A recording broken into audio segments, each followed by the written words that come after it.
오늘은 중풍병자의 죄를 사하시다라는 제목으로 함께 말씀을 나누려고 합니다. 오늘 본문은 마태, 마가, 누가복음에 기록된 내용입니다. 오늘은 마가복음을 중심으로 함께 은혜를 나누면서 우리를 고치시고 또 우리의 죄를 사하시는 예수 그리스도를 만나는 저와 성도님들 되시기를 주님의 이름으로 바라겠습니다. 본문 2장 1절에 보면 수일 후에 예수께서 다시 가버나움에 들어가시니 집에 계시다는 소문이 들린지라고 말씀합니다. 바로 앞장인 마가복음 1장에서는 예수님께서 이 땅에 오셔서 본격적으로 사역을 시작하신 내용을 담고 있습니다. 마가복음 1장 후반부에는 예수님께서 더러운 귀신 들린 사람을 고치시고 또 시몬의 장모를 고치셨습니다. 또 바로 앞의 내용에 보면 나병 환자를 깨끗하게 하셨습니다.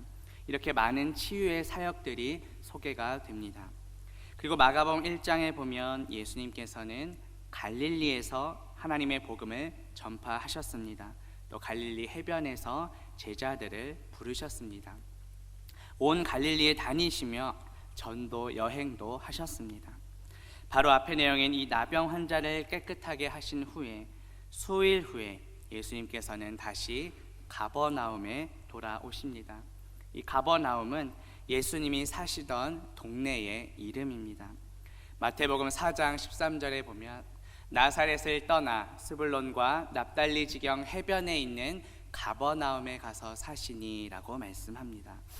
이 가버나움은 예수님의 그 갈릴리 선교에 있어서 본부, 본거지의 역할을 하는 그런 본 동네이기도 합니다. 많은 사람들이 예수님께서 집에 계시다는 소문을 듣고 모이게 됩니다.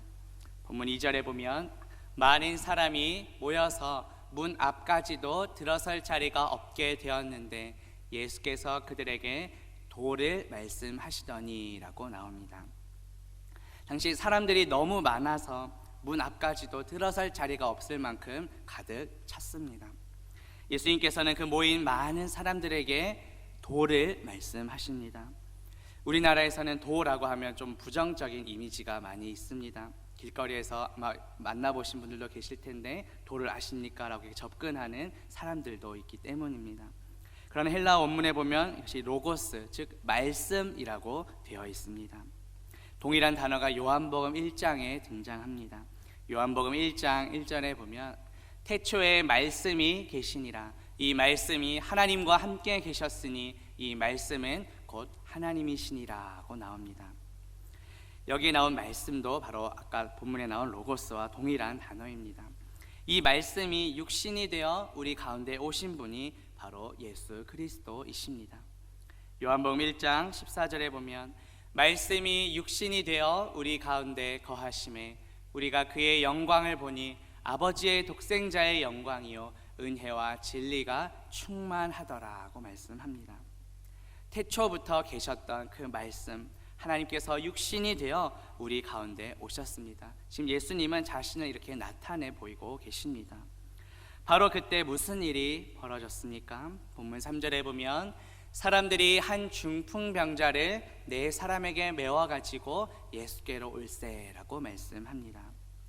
이 중풍병은 뇌출혈 등으로 인해 몸의 일부분이나 전신을 움직일 수 없는 그런 증상을 가리킵니다. 병행 구절인 누가복음 5장 18절에 보면 한 중풍병자를 사람들이 침상에 메고 와서 예수 앞에 들여놓고자 하였으나 라고 말씀합니다. 스스로 움직일 수 없었기에 다른 사람들이 침상에 메고 이렇게 실려온 것입니다. 많은 사람들로 인해 예수님께 나아갈 수 없게 되자 중풍병자를 메고 온 사람들이 어떻게 합니까? 본문 4절에 보면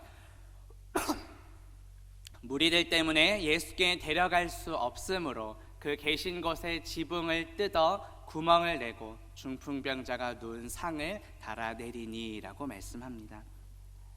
당시 고대 팔레스타인의 집은 평평한 지붕으로 되어 있었습니다. 그리고 지붕과 이어지는 외부 계단이 있어서 쉽게 지붕 위로 올라갈 수 있었습니다. 작은 나무들을 걸치고 또 지프로 덮은 후에 진흙을 발랐기 때문에 쉽게 벗겨낼 수 있었습니다. 그런데 우리가 당시 상황을 좀 상상해 보면 이렇게 위에서 지붕을 뜯어내느라 어느 정도 소음도 발생했을 것입니다. 또 지붕을 뜯는 과정에서 또 많은 흙먼지들이 아래로 쏟아졌을 것입니다.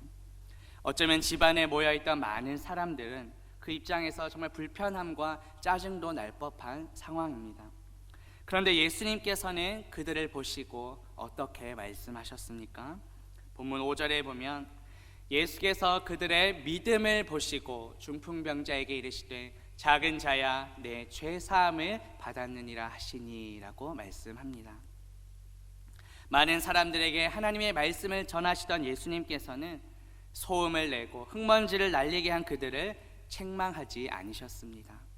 오히려 그들을 믿음 있는 행동을 했다고 평가하셨습니다. 원문에 보면 그들의 믿음 이렇게 복수로 사용되어 있습니다. 이것은 중풍병자 그 본인을 포함해서 중풍병자를 데리고 갔던 그 사람들 모두를 가리킵니다. 신약성경 야고보서 5장 15절에 보면 믿음의 기도는 병든 자를 구원하리니 주께서 그를 일으키시리라. 혹시 죄를 범하였을지라도 사하심을 받으리라 하고 말씀합니다.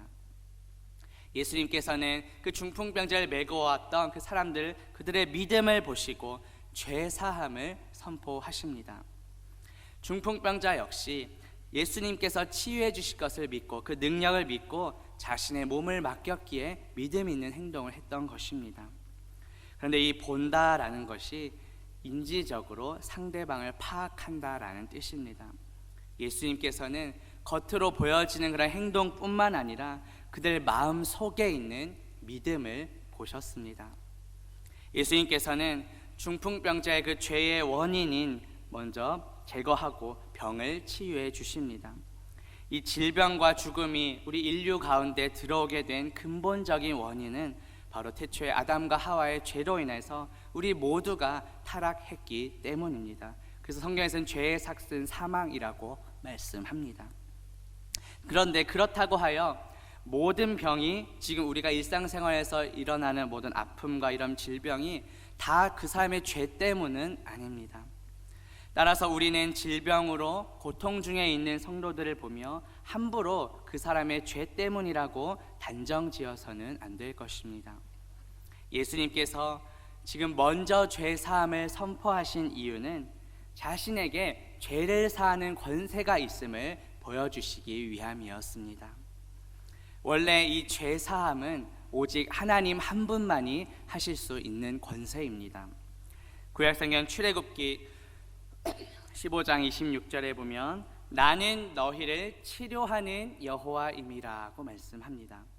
또 시편 103편 3절에서는 그가 즉 여호와가 내 모든 죄악을 사하시며 내 모든 병을 고치신다라고 말씀합니다. 이 구약의 여호와는 신약에 넘어오면 주로 번역됩니다. 다시 말해 주 예수 그리스도께서 우리의 죄를 사하시며 우리의 병을 치료하시는 여호와 하나님이십니다. 예수님께서는 이 땅에 오셔서 십자가에서 피 흘려 죽으심으로 우리의 모든 죄를 사해 주셨습니다. 성경대로 3일 만에 부활하셔서 우리에게 영원한 생명을 주셨습니다. 오늘 본문에서 중풍병자에게 먼저 죄 사함을 선포하신 것은 이후에 우리 모두의 죄를 사하시기 위해 십자가에서 죽으실 것을 미리 보여주는 것입니다. 죄 사함은 오직 하나님 한 분만 하실 수 있다고 생각했던 당시의 서기관들이 예수님에 대해 수군거리기 시작합니다. 본문 6절과 7절에 보면 어떤 서기관들이 거기 앉아서 마음에 생각하기를 이 사람이 어찌 이렇게 말하는가 신성모독이로다. 우리 오직 하나님 한 분 외에는 누가 능히 죄를 사하겠느냐. 자기들끼리 마음을 생각하고 수군거린 것입니다. 이 서기관들은 그 율법에 대해서 잘 알고 있던 유대인 교사들을 가리킵니다. 오직 하나님 한 분만이 죄를 사하실 수 있음을 율법을 통해 잘 알고 있던 자들인데 예수님께서 죄 사함을 선포하자 신성모독이다 라고 생각했던 것입니다. 그런데 우리 예수님은 어떠한 분이십니까? 겉으로 드러나는 것뿐만 아니라 우리 마음속 생각까지도 아시는 분이십니다. 본문 8절에 보면 그들이 속으로 이렇게 생각하는 줄을 예수께서 곧 중심에 아시고 이르시되 어찌하여 이것을 마음에 생각하느냐라고 물으십니다. 이것을 통해 우리 예수님은 이 땅에 육신을 입고 오셨지만 완전한 하나님이심을 또한 알 수 있습니다. 구약성경 열왕기상 8장 39절에 보면 주는 각 사람의 마음을 아시오니 주만 홀로 사람의 마음을 다 아심이니이다 라고 말씀합니다. 우리의 창조주 되시는 예수님께서는 우리 마음속의 생각까지도 다 아시는 분이십니다. 서기관들의 그 마음속 생각을 아신 예수님께서 이제 이렇게 물으십니다. 본문 9절에 보면 중풍병자에게 내 죄사함을 받았느니라는 말과 일어나 내 상을 가지고 걸어가라 하는 말 중에서 어느 것이 쉽겠느냐라고 물으십니다. 우리가 겉으로 드러나는 그냥 표면적으로만 봤을 때는 죄가 사해졌다라고 말하는 것이 더 쉬워 보일 수 있습니다. 왜냐하면 결과를 우리가 눈으로 검증하거나 확인할 수 없기 때문입니다. 반면에 일어나 상을 가지고 걸어가라 라고 하는 말은 더 어려울 수 있습니다. 만약에 그 사람이 일어나지 못하면 그 능력이 없다는 것이 들통나기 때문입니다. 그런데 우리가 더 깊은 영적인 차원에서 본다면 어떨까요?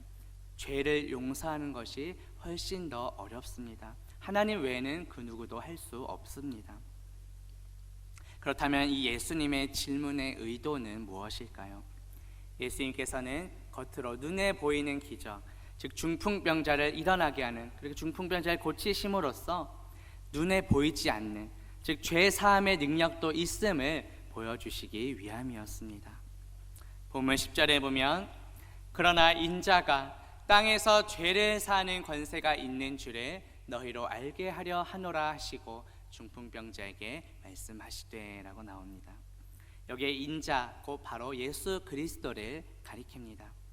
종말의 때 천군 천사들과 함께 와서 이 땅을 심판하실 심판주이십니다.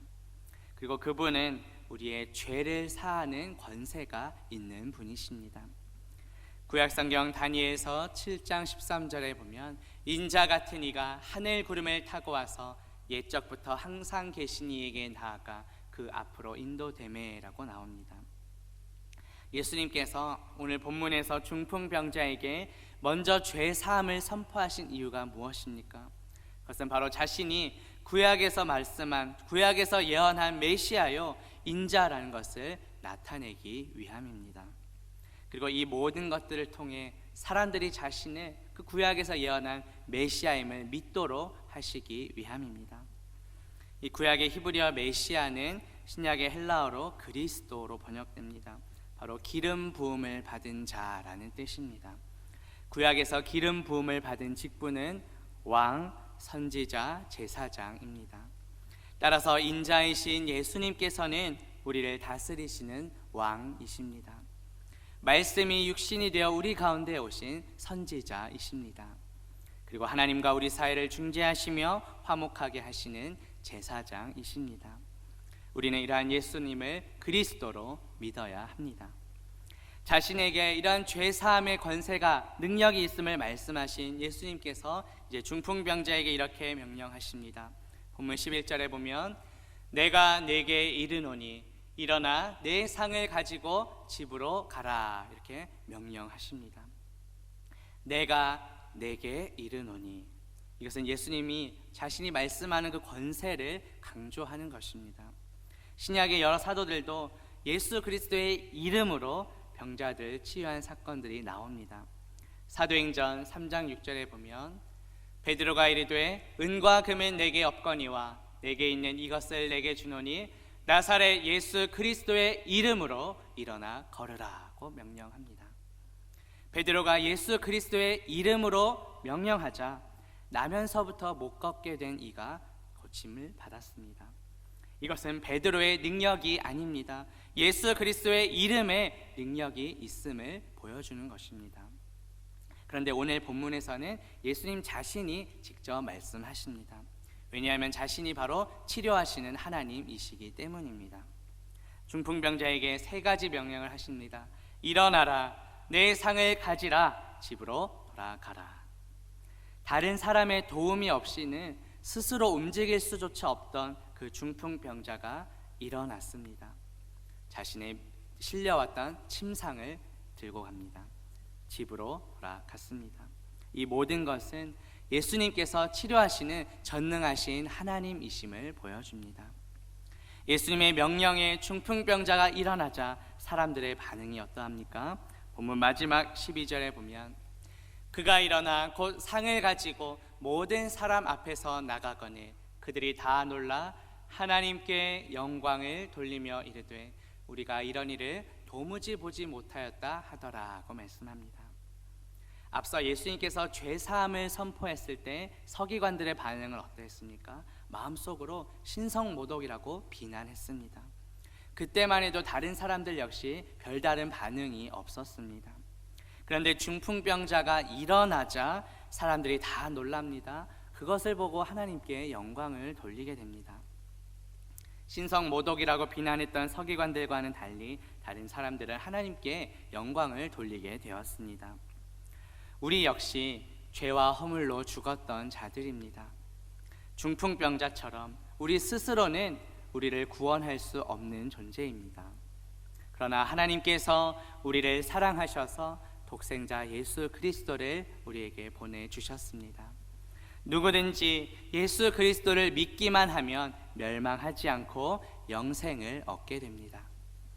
예수 그리스도께서 십자가에서 죽으심으로 우리의 모든 죄를 사해 주셨습니다. 예수 그리스도께서 부활하심으로 우리에게 영원한 생명을 주셨습니다. 부활하신 예수님께서는 하늘로 승천하셔서 하나님 보좌 우편에서 지금도 우리를 위해 중보하고 계십니다. 그리고 장차 살아있는 자와 죽은 자를 심판하러 다시 오실 것입니다. 우리는 사도신경을 통해 이 모든 것을 신앙으로 고백하고 있습니다. 그렇다면 값없이 구원의 은혜를 받은 우리는 어떠한 반응을 보여야 하겠습니까? 서기관처럼 마음속으로 주님에 대해 비난하거나 수근거려서도 안 될 것입니다. 죄사함을 선포하셨을 때는 가만히 있다가 병을 치료했을 때만 놀라서 끝나는 것도 안 됩니다. 우리의 죄를 사하시며 우리의 병을 고치시는 예수님께, 그 치료의 하나님께 영광을 돌려야 합니다. 우리 주변에 아직까지 예수님을 믿지 않는 많은 가족들과 또 이웃들이 있습니다. 우리 이번 주일 설교를 통해 성령님의 부르심은 일반적인 부르심, 즉 우리의 전도와 중보 기도를 통해 이루어진다는 말씀을 들었습니다. 믿지 않는 가족들과 이웃들도 우리의 죄를 사하시며 우리의 병을 고치시는 예수 그리스도를 믿도록 함께 기도하는 저와 성도님들 되시기를 주님의 이름으로 바라겠습니다. 함께 기도합니다. 하나님 아버지, 오늘 말씀을 통해 우리의 죄를 사하시고 우리의 병을 고치시는 예수님을 만나게 하시니 감사합니다. 죄와 허물로 죽었던 우리에게 값없이 구원의 은혜를 베풀어 주시고 우리의 모든 병과 연약함도 고쳐주시는 예수님 감사합니다. 믿지 않는 가족들과 이웃들도 구원의 예수님, 치료하시는 예수님을 믿도록 함께 기도하는 우리 모두가 되게 하옵소서. 예수 그리스도의 이름으로 기도합니다. 아멘.